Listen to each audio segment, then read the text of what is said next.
Um dos fenômenos mais interessantes de ideologia que a gente viu nos tempos recentes do Brasil foi a ascensão e a consolidação do chamado olavismo, a filosofia empreendido pelo Olavo de Carvalho, né, que é ex-filósofo, ex-astrólogo e agora oficialmente ex-vivo. Olavo! Não dá pra ficar sério depois disso. E é até interessante a gente pensar como que uma pessoa que falava tanta groselha conseguiu ganhar tanta notoriedade e tanta fama dentro do circuito de pensamento brasileiro, né? Talvez até um circuito contra-hegemônico ou alguma coisa assim. Eu sou o professor Gustavo Gafato, esse aqui é o canal História Cabeluda e, em primeiro lugar, esse vídeo só pode estar sendo realizado graças ao apoio de vocês que mantêm o Apoia-se. Esse apoio é fundamental para que a gente possa continuar produzindo e melhorando as produções que a gente faz aqui no canal. Primeiro de tudo, acho que é importante a gente fazer uma arqueologia da história do que foi a ascensão do Olavo de Carvalho. Isso remonta lá aos tempos do Orkut. Lembra do Orkut, Rita? Lembra do Orkut? E aí a gente percebe que no Orkut existia uma certa movimentação de muitas pessoas que na época, especialmente em 2002 e 2003, que a gente tem a ascensão do Lula e do PT à presidência, de uma comunidade de direita que acabou ficando legada e um pouco esquecida dentro da internet, né? Especialmente a galera de uma direita muito mais à direita do que a direita fisiológica brasileira. E aí dentro dessas comunidades começou a se propagar muito as ideias que eram ideias antipetistas e que no circuito social dominante, acadêmico, público, eram ideias que não tinham qualquer tipo de respaldo ou qualquer tipo de reconhecimento de legitimidade. E foram nessas comunidades que a gente viu a popularização de Olavo de Carvalho. Mas Olavo de Carvalho acabou se notabilizando muito como esse ideólogo principal. E era um cara que falava de muita coisa, né? Ele era basicamente uma TechPix da filosofia. E é exatamente como a TechPix, nada contra a TechPix, tinha muitas funções e não era bom em nada, né? Nada contra a TechPix, só em fumar cigarro e sonegar imposto nos Estados Unidos. Mas além disso, a gente percebe que o Olavo, ele tinha um conhecimento filosófico que era muito escasso, não, né? Mas ele era muito raso. E aí quando a gente vê o seminário de filosofia dele, a gente percebe que não existia um aprofundamento muito grande das temáticas, né? Alguém que cria um curso infinito de filosofia, que não tem término, que não tem ali um certificado, e você tem 500 e tantas aulas, é porque basicamente o cara estava conseguindo tirar dinheiro da galera e falando groselha sobre vários autores. Mas tinha uma coisa que o Olavo acabou conseguindo viabilizar muito bem, e que talvez tenha sido o motivo do seu grande sucesso, que é, primeiro, o fato dele utilizar uma política de tratamento de choque. Então, quando ele falava nos vídeos, ele sempre falava um monte de palavrão, né? Ficava falando esse monte de besteira, e isso de certa maneira criava uma identificação de quem estava assistindo, porque cria uma identificação através do absurdo, cria uma identificação através dessa raiva de alguma maneira que está internalizada. E uma outra questão importante é que o Olavo se aproveitou de uma particularidade da subjetividade que é produzida no capitalismo, que é justamente a ideia da defesa da liberdade privada. Então o Olavo de Carvalho ficava muito nesse discurso, de que a fala dele era uma fala que visava libertar as pessoas da ignorância, visava permitir com que elas questionassem por si mesmas, que elas aprendessem sem ideologia. E isso foi fundamental para a construção do olavismo, porque isso, de certa maneira, reforçou esse ideal liberal de defesa da liberdade privada e do indivíduo acima de qualquer coisa. Então, muita gente que se viu legada a um segundo plano durante o governo do PT no Brasil, viu nesse discurso uma possibilidade de reivindicação desse tipo de ideal.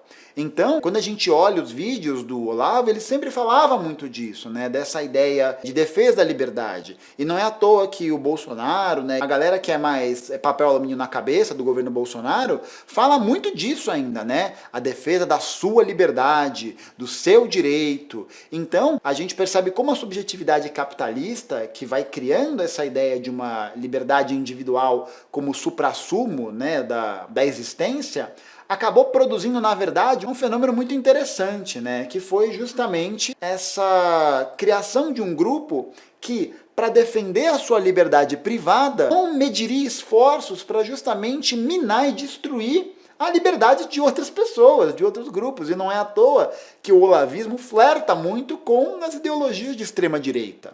O que prova pra gente que esse tipo de subjetividade capitalista, levada ao extremo, vai levar a esse caminho. A ideia de que a defesa de uma liberdade privada deve ser feita a qualquer custo, porque ela vai impedir com que um grupo estrangeiro que está no poder, que não represente essa camada social, possa impedir com que esse grupo que ascendeu socialmente retire a minha liberdade. Então é interessante a gente ver como dentro dessa perspectiva olavista existe um reforço muito importante desse discurso, da ideia de uma comunidade ou de um estrangeiro, literal ou não, né, de que esse grupo ou esse sujeito quer te retirar desse lugar de liberdade, né? Então, foi o governo do PT. E o PT, hein? E o Lula? São os comunistas, é a comunidade LGBT, enfim, é qualquer grupo que de alguma maneira traga uma ameaça subjetiva à minha própria identificação enquanto indivíduo, enquanto sujeito. Então, esse ódio que o olavismo tem aos comunistas ou ao chamado marxismo cultural, besteira, né? Mas esse grande ódio que ele nutria, né? Verbo no passado. Morreu. Desculpa. Nutria por esse tipo de pensamento acontece justamente por quê? Porque os movimentos socialistas e comunistas têm como percepção social não a defesa da liberdade individual acima de qualquer coisa, né? Essa ideia de que você tem que basicamente viver por você e o resto que se foda. A ideia central dentro da ideologia socialista é de que, na verdade, para que a gente possa ter a nossa singularidade, a nossa particularidade posta em exercício de fato, é preciso que a gente se liberte coletivamente da opressão estrutural e material promovida pelo capitalismo. Então é interessante a gente ver como esse discurso presente dentro da teoria marxista-leninista acaba criando uma ideia contra-hegemônica à perspectiva do individualismo. Essa perspectiva ideológica que nos nossos dias de hoje está muito inserida socialmente, dentro do discurso do empreendedor, do self-made man, da liberdade, do Bitcoin, do anarcocapitalismo e de todas essas atrocidades da internet que a gente vê por aí. E é interessante a gente pensar também, e isso a Jory Dean, no livro dela Camarada, fala muito a respeito, de que a organização socialista dentro do partido acaba criando uma nova dimensão do que é necessário essa coletividade realizar. Que antes de existir o eu, existe o nós. Não é à toa, de novo, que o olavismo flerta com ideias que defendem justamente não a composição do nós enquanto classe trabalhadora, mas a composição do nós como um conjunto de eus. Então o eu, dentro do olavismo, ele precede essa coletividade. A coletividade dentro do olavismo, ela existe, ela é formada, mas ela não é formada a partir de uma perspectiva social para a libertação, né? Uma perspectiva social para a libertação material, mas uma perspectiva e uma união de pessoas que simplesmente querem garantir a sua liberdade plena e absoluta. E os outros grupos, né, que não concordarem com isso, bom, eles que devem ser eliminados, extirpados, como Olavo de Carvalho defendeu em diversas oportunidades. Então,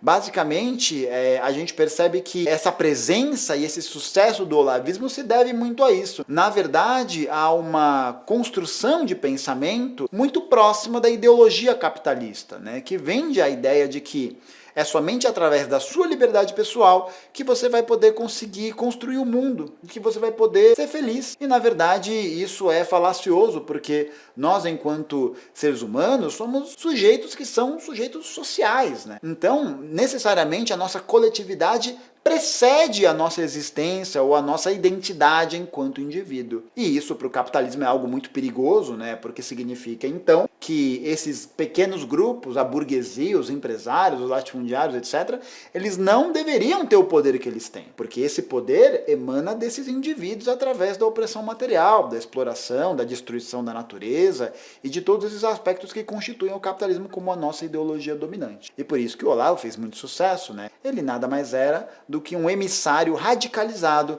da ideologia dominante. É o cara que não era do politicamente correto, muito parecido com uma outra pessoa, né? Então, pessoal, espero que vocês tenham gostado desse vídeo. Lembrem-se também de comentar, né, aqui embaixo o que vocês acharam e principalmente o que vocês acham sobre esse tema, né? Se vocês acham que essas ideias que o Olavo propagou vão continuar existindo por aí ou como que se pode fazer esse combate. Lembre-se de curtir o vídeo, compartilhar, se inscrever no canal, mas principalmente também participar do Apoia-se, porque é somente através do nosso apoio coletivo que a gente pode permitir com que haja formação política e educação dos nossos quadros para reverter essa lama ideológica que a gente se encontra. É isso aí, muito obrigado, valeu e até a próxima. Foi muito bom que você falou que ele nutria como se ele não nutrisse mais, né? O cara literalmente virou adubo. O cara é só nutriente agora. Bom demais.